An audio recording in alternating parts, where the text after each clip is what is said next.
जी, आपका नाम? मेरा नाम पिंकी है। पिंकी जी, जो आपके साथ अभी क्या नाम है ये केस हुआ था धर्म परिवर्तन वाला, जी इस सर। माह इस माह महिला आयोग में भी रही, जी सर। तो वहाँ पे आपका साथ कैसा व्यवहार हुआ और आप कब आई हैं? सर मैं रात आई हूँ और मैं नारी केतन 5 तारीख की 2:30 बजे गई थी रात को। सर रात मेरे को वहाँ पर टॉर्चर भी करा गया है 3 दिन से। अचानक से मेरे पेट में दर्द हुआ नारी केतन में, उन्होंने मुझे दिखाया नहीं। फिर ज़्यादा तबीयत खराब होने पे मुझे हॉस्पिटल लेके गए वे और उसके बाद मुझे डॉक्टरों ने इंजेक्शन लगाए। उसके बाद फिर मेरी ब्लीडिंग बहुत ज़्यादा होने लगी और उन्होंने मेरे को दवाई इंजेक्शन दिए। कल मेरे कोर्ट में बयान होने थे, उसके बाद मेरी फिर तबीयत खराब हुई, उन्होंने इंजेक्शन लगाए तो मेरा मिसकैरेज भी हो चुका है। और अल्ट्रासाउंड पहले तो सही था पर मेरे को इंजेक्शन लगाए गए तो उसमें मिसकैरेज हो चुका है मेरा। और मैं रात आई हूँ। वैसे कानून ने मेरी मदद करी है, मैं चाहती हूँ कानून से कि मेरा हस्बैंड और मेरा जेठ भी मेरे पास ला दी जाए। और मैंने अपनी मर्जी से करी थी शादी। 24 जुलाई को मैंने शादी करी थी, 6ठा महीना चल रहा है मेरी शादी को। देहरादून में करी थी शादी मैंने, ISBT आज़ाद कॉलोनी में शादी की थी। मैं चाहती हूँ कानून से कि मेरा पति और मेरे जेठ घर पर ला दी जाए। आपके मानती है आपका जो मिसकैरेज हुआ है वो किसकी कमी की या गलती की वजह से हुआ है? कोई दवाई वगैरह आपको दी गई थी? सर हाँ, मेरे को इंजेक्शन लगाए गए थे, उसके बाद उसी से मेरे को ब्लीडिंग बहुत ज़्यादा होने लगी थी, तभी हुआ है, उससे पहले नहीं हुआ था मेरे। इंजेक्शन कब लगे थे आपके ये? सर मैं जिस दिन 11 तारीख को शाम को गई थी उस दिन मैंने एक इंजेक्शन लगा था, तब मुझे हल्की हल्की ब्लीडिंग हुई थी। और 2 दिन बाद मुझे इंजेक्शन लगाए, 4 इंजेक्शन लगाए मेरे और दवाइयाँ दी। उसके बाद मुझे बहुत ज़्यादा ब्लीडिंग हुई, बहुत ज़्यादा तबीयत ख़राब हुई है मेरी। उसके बाद मेरी ब्लीडिंग नहीं रुकी है। इंजेक्शन किसने लगाए थे आपके यहाँ डॉक्टर ने लगाए थे। पे? ये डॉक्टर कहाँ के थे, स्वास्थ्य विभाग में या बाहर से आए थे कोई डॉक्टर? नहीं, वहीं थे डॉक्टर ने। वहीं डॉक्टर नहीं थी? हाँ, डॉक्टर ने जो रहती है वहीं थी। अच्छा, जो नारायण जी डॉक्टर रहती है वहीं के डॉक्टर ने आपके लगाए थे? हॉस्पिटल की डॉक्टर नहीं थी। तब 11 तारीख को आपको गई थी, तबीयत खराब थी, आपको जो इंजेक्शन लगाया आपका उन्होंने या हमारे उससे पेट पहले? में दर्द हो रहा था, बस खाली पेट में दर्द था, उन्होंने पेट में इंजेक्शन दर्द लगाया? था हमारे, तो उसके हमारे ब्लड लिया गया, इंजेक्शन लगाए और हमें एडमिट किया गया था। अच्छा, क्या नाम है आपका? मेरा नाम पिंकी। आप किस और आपके पति के खिलाफ लव जिहाद के लेके काट में मुकदमा दर्ज हुआ, उसके बाद आप नारी निकेतन चली गई। नारी निकेतन में किस तरीके की परेशानी हुई आपको? तो नानी केतन में 5-6 दिन हो गए थे, उसके बाद मेरे पेट में दर्द हुआ काफ़ी। उन्होंने मुझे दिखाया नहीं, फिर ज़्यादा तबीयत खराब हुई, सीरियस हो गई, तब मुझे हॉस्पिटल में लेके गए। हॉस्पिटल में मेरे दवाई और इंजेक्शन लगाए गए, उसकी वजह से मेरा मिसकैरेज हो चुका है काफ़ी। मेरे को ब्लीडिंग हो रही है बहुत ज़्यादा, मेरी तबीयत भी ख़राब हो रही है सीरियस। कब तबीयत खराब हुई? मेरे को 5 दिन हो गए तबीयत खराब होते हुए। 4 दिन मैं हॉस्पिटल में एडमिट थी, कल आई हूँ मैं वहाँ से। कोर्ट में क्या बयान हुए आपके? कोर्ट में सर मैंने बयान दे दिया, मैं अपने ससुराल जाना चाहती हूँ, अपने हस्बैंड के साथ रहना चाहती हूँ। और मेरी यही रिक्वेस्ट है कि उन्हें जल्द से जल्द आज ही छोड़ा जाए, उन्हें, मेरे हस्बैंड को और मेरे जेठ को। वहाँ किस तरीके से आपको टॉर्चर किया गया? सर डांटती है, अगर कोई कह देता है दवाई को तो देती नहीं है, उनको टॉर्चर करती है, तुम ड्रामा कर रही हो, तुम्हें कुछ नहीं हो रहा है, ऐसे करके टॉर्चर करती है। नारी निकेतन की वार्डन ऐसे करती जी, काम कराती हैं लड़कियों से नारी निकेतन की। आपसे भी काम करवाया गया? सर नहीं, मैंने करा नहीं है, पर करवाती हैं, झाड़ू वगैरह सब कुछ लगवाती हैं, काम कराती हैं, खाना बनवाती हैं वहाँ पे। कोर्ट में भी ये बात रखी आपने कि मैं गर्भवती थी और मेरे साथ ये घटना हुई है? सर कोर्ट में जवाब नहीं पूछा गया था, सिर्फ ये पूछा गया था कि आप अपनी मर्जी से शादी करिए, कहाँ करिए, लड़की को जानती थी, कास्ट क्या है, मैंने कहा जानते थे, उसकी कास्ट को भी जानते थे, सब कुछ जानते थे, अपनी मर्जी से करा है, सब कुछ पता है लड़की के बारे में, कहाँ का है, कहाँ का नहीं, सब अपनी मर्जी से करा है। मिसकैरेज वाली जो बात है वो आपने सबसे पहले किसको बताई? सर वो तो वहीं पे हॉस्पिटल में ही बताई थी, और हमने अपने कॉन्स्टेबल को भी सबको पता है, हमारी मैम को सबका पता है, जो भी हमारे आए थे सबको पता है। डॉक्टर को भी बताइएगा? डॉक्टरों को भी पता है, उन्होंने आपसे ये बताया था? अल्ट्रासाउंड भी कराया उन्होंने मेरा। अच्छा, जी, तो कल डॉक्टर ने अल्ट्रासाउंड में ये बोला कि आपका बच्चा सेफ है? कल कह रहे हो, फिर उसके बाद मेरा हमारे इंजेक्शन लगा, तबीयत ज़्यादा ख़राब हो गई थी, उसके बाद हमारी बहुत ज़्यादा तबीयत खराब हो गई, फिर मौत लगी, काफ़ी ज़्यादा सीरियस हालत हो गई। क्या आपको ये लगता है कि पुलिस मतलब जैसे डॉक्टर या पुलिस मिलके या फिर आप कह सकते हैं जिला प्रशासन ने आपके बच्चे को ऐसा गलत? सर डॉक्टर नहीं करा, वो डॉक्टर ने इंजेक्शन लगवाए, और बाकी मैं किसी को ऐसा कह नहीं सकती, उन्होंने ही कराया। ये मुझे नहीं पता कि इंजेक्शन दवाई कैसी दी गई है, मैं तो सिर्फ पेट में दर्द था, उसकी वजह से मैं हॉस्पिटल में एडमिट हुई थी, उन्होंने क्या करा ये मैं नहीं जानती, उन्होंने इंजेक्शन लगाए होंगे। जिन लोगों की वजह से आप नारी निकेतन गई, आपके हस्बैंड जेल में हैं, क्या उनके खिलाफ आगे कोई कार्रवाई करेंगे? सर अभी मैं कुछ नहीं करना चाहती, हमें फंसाया गया है। वैसे कोई लफड़ा नहीं था, मेरी शादी को 6 महीने हो चुके हैं। 24 जुलाई को मैंने शादी की थी, अपना निकाह करा था मैंने, देहरादून में ही किया था। हमें फंसाया गया है ज़बरदस्ती का। मैं सिर्फ ये चाहती हूँ कि मेरे हस्बैंड और मेरे जेठ आ जाए। क्या आपकी माँ भी आपकी शादी के खिलाफ थी?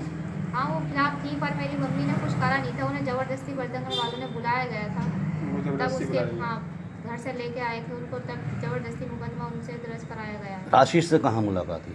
देहरादून में मैं 5 साल से देहरादून में रहती हूँ, पढ़ाई करती हूँ, जॉब वहीं पे करती हूँ। राशिद से मुलाकात मेरी वहीं पे हुई थी देहरादून में, बहुत अच्छे से जानती हूँ। क्या ससुराल में आप खुश हैं? किसी तरह की कोई परेशानी? हाँ मैं खुश हूँ, कोई परेशानी नहीं है। मैं अपने हस्बैंड के साथ खुश हूँ, कोई परेशानी दिक्कत कुछ नहीं है। शादी बजरंग दल के से बाद कोई खतरा है?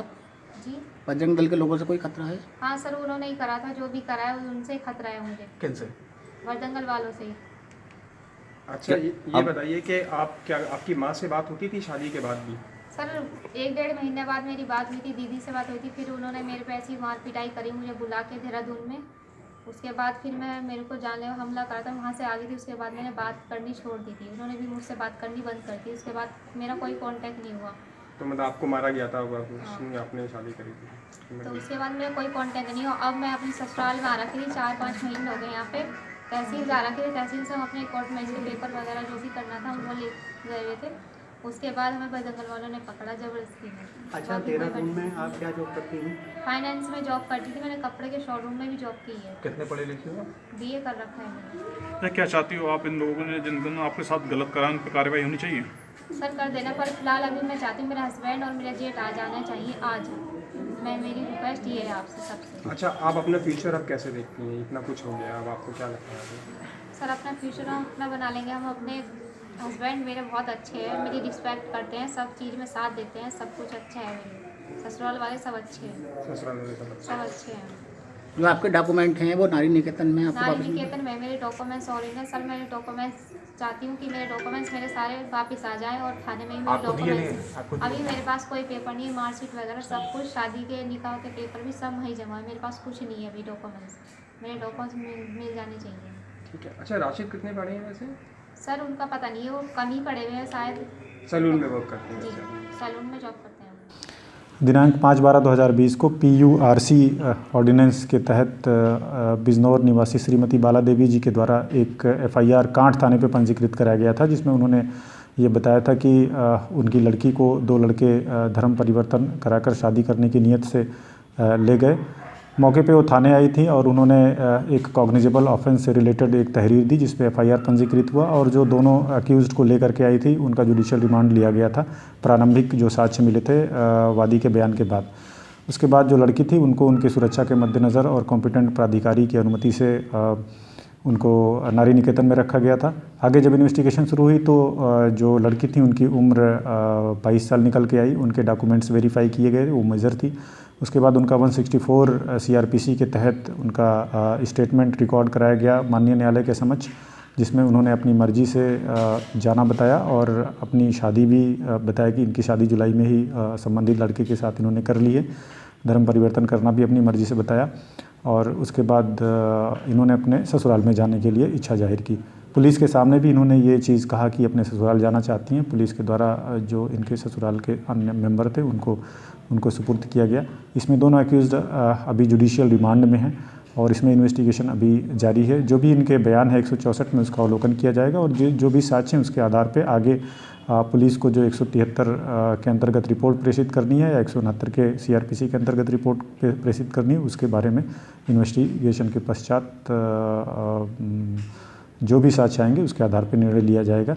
इसी दौरान ये भी था कि इनके पेट में इन्होंने दर्द की शिकायत की थी नारी निकेतन में, जहाँ पर इनको अस्पताल में भर्ती कराकर उपचार कराया गया था।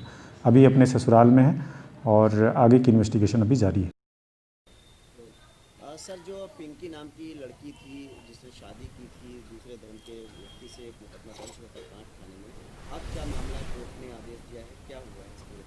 कल असल में मैं जिस प्रकार से ये अफवाह फैली थी कि उस पीड़िता का गर्भ गिरा दिया गया, तो मैं चूँकि उत्तर प्रदेश बाल संरक्षण आयोग का कार्य 0 से लेकर 18 वर्ष तक के बच्चों का संज्ञान लेना है, इसलिए गर्भ में अगर बच्चा पल रहा है उससे भी मेरा संज्ञान होता है। इस कारण से मुझे उसमें दखल देना पड़ा, चूँकि बच्ची मैच्योर है, 22 साल की है, उसको निर्णय लेने का अधिकार है। तो जो मुकदमा दर्ज हुआ वो तो कानून अपना काम करेगा ही, लेकिन जो पिंकी है, चूँकि कोर्ट के सामने 164 के बयान होने थे, वो कांठ थाने के माध्यम से सब लोग आए थे। कल को सीजीएम कोर्ट में प्रस्तुत हुई, दोपहर को शायद कुछ तकलीफ हुई थी और शाम को फिर उसको अस्पताल लाया गया था, लेकिन शाम को फिर दोबारा से उसको कोर्ट के सामने प्रस्तुत किया गया। तो जब उसके बयान हुए तो उसने स्पष्ट कहा, चूँकि मैं मैच्योर हूँ, बालिग हूँ और मैंने सोच समझ के निर्णय लिया है, इसलिए मुझे मेरी ससुराल में भेजा जाए। तो कोर्ट ने सम्मानित कोर्ट ने उसी प्रकार से निर्देश दिए कि इस बच्ची को इसकी मर्जी के अनुसार इसको इसकी ससुराल भेजा जाए, क्योंकि ये मामला कांठ का था और वहाँ एसडीएम कोर्ट के माध्यम से ये मुकदमा यहाँ आया था, इसलिए एसडीएम साहब को बुलाना पड़ा और उनके माध्यम से औपचारिकताएं पूरी करने के बाद उस बच्ची को नारी निकेतन से उसकी मर्जी के अनुसार उसकी ससुराल भेज दिया गया।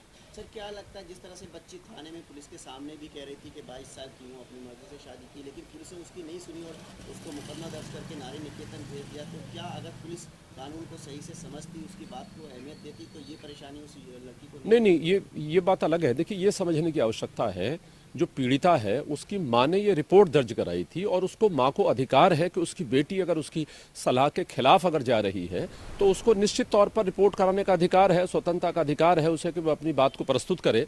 तो उसने कोर्ट में, उसने वहाँ थाने में इस प्रकार की रिपोर्ट दी और उस वादी की रिपोर्ट के आधार पर ही पुलिस ने कार्रवाई की थी। कल को फिर ये सवाल उठते कि साहब वादी के साथ परेशानी है, साहब उसकी सुनवाई नहीं हो रही, इसलिए उसने अपनी बेटी के लिए जो कुछ भी कहा है वो पुलिस ने उसके आधार पर कार्रवाई की है। आखिरी सवाल, क्या आपको लगता है रिपोर्ट दर्ज करने का अधिकार तो था, माँ को कराने का भी था, क्या पुलिस ने जल्दबाजी के बिना जांच के पीड़िता के पति और उसके जेठ को जेल भेजा है? नहीं, ऐसा नहीं है असल में, चूंकि रिपोर्ट के आधार पर आप कहीं भी देख लीजिए, मैं तो चूंकि बाल आयोग का अध्यक्ष हूं, कहीं भी आप देखते होंगे अगर किसी के साथ जरा सी भी छेड़खानी हुई है तो ये बात विवेचना में आएगी, बाकी सारी चीज़ों में होगी, कानून अपना काम करेगा।